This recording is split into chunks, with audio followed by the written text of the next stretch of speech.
Pekan ini sejumlah kegiatan telah dilakukan KPK, baik pencegahan, penindakan, dan kelembagaan. Berikut rangkumannya dalam KPK 24 jam.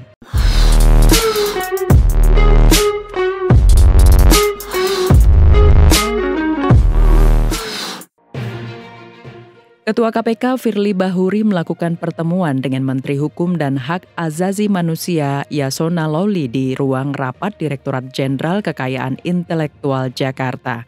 Audiensi yang turut dihadiri oleh Direktur Jenderal Kekayaan Intelektual Freddy Haris ini membahas tentang membangun tata kelola menuju wilayah birokrasi bersih dan melayani atau WBBM 2021. KPK membuat kajian cepat terkait pengelolaan Fly Ash Bottom Ash atau FABA, yakni sisa pembuangan limbah B3 atau bahan berbahaya dan beracun dari batu bara pada pembangkit listrik tenaga uap PLTU. Pengkategorian FABA sebagai limbah B3 dinilai dapat meningkatkan risiko korupsi pada tata kelolanya.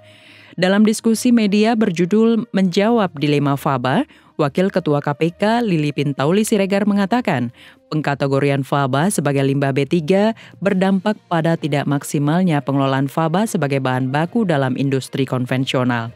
Diskusi media ini menghadirkan pula Wakil Direktur Utama PT PLN Darmawan Prasojo. Menurutnya, forum ini dapat menjadi wadah pembelajaran bagi masyarakat melalui media atas keberadaan FABA.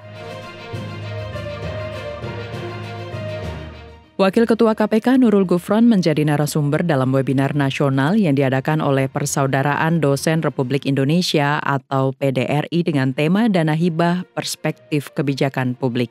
Dalam paparannya, Nurul Gufron menegaskan bahwa prinsip dasar dari hibah dan bansos harus tertib, transparansi, dan akuntabilitas.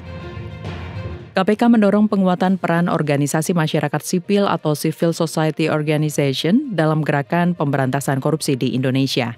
Kedepannya, CSO dan seluruh pemangku kepentingan diharapkan dapat bersinergi dalam merumuskan rencana kerja agenda pemberantasan korupsi. Hal ini disampaikan Wakil Ketua Komisi Pemberantasan Korupsi Lili Pintauli Siregar dalam diskusi Indonesia Civil Society Forum ICSF 2021. Forum diskusi yang digelar selama 2 hari pada 24 hingga 25 Maret 2021 ini mengusung tema Civil Society, Public Accountability and Anti-Corruption yang bertujuan untuk memperoleh perspektif tentang kapasitas dan kendala yang dihadapi CSO pada saat ini. KPK kembali mengingatkan partai politik untuk lebih peduli dan berupaya dalam meningkatkan kualitas demokrasi Indonesia. Upaya dan kepedulian ini harus dilakukan demi tercapainya Corruption Perception Index CPI Indonesia yang lebih baik. Hal tersebut disampaikan Wakil Ketua KPK Nurul Gufron dalam webinar nasional politik berintegritas dengan topik peran partai politik dalam upaya peningkatan CPI. KPK melakukan penahanan terhadap 2 tersangka dugaan penerimaan gratifikasi dan tindak pidana pencucian uang (TPPU) yang dilakukan oleh pejabat Badan Pertanahan Nasional (BPN). Kedua tersangka tersebut adalah Inspektur Wilayah 1 Kementerian Agraria dan Tata Ruang (GTU) dan Kabid Hubungan Hukum Pertanahan BPN Jawa Timur (SWD). KPK menegaskan pentingnya sinergitas di antara aparat penegak hukum (APH) dalam upaya pemberantasan korupsi.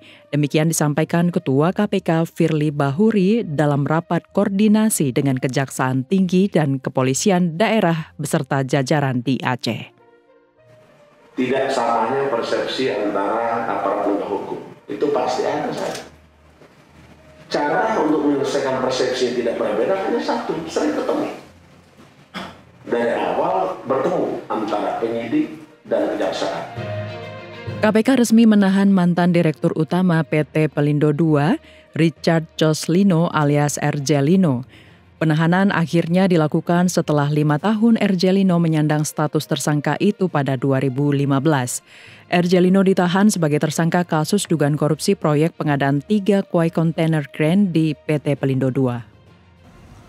Selain itu, akibat perbuatan tersangka RJL ini, KPK juga telah memperoleh data dugaan kerugian keuangan dalam pemeliharaan 3 unit GCC tersebut sebesar 22.828,94 US dollar Sedangkan untuk pembangunan dan pengiriman barang 3 unit GCC tersebut, BPK tidak menghitung nilai kerugian negara yang pasti karena bukti pengeluaran real HDHM atas pembangunan dan pengiriman 3 unit GCC tidak diperoleh.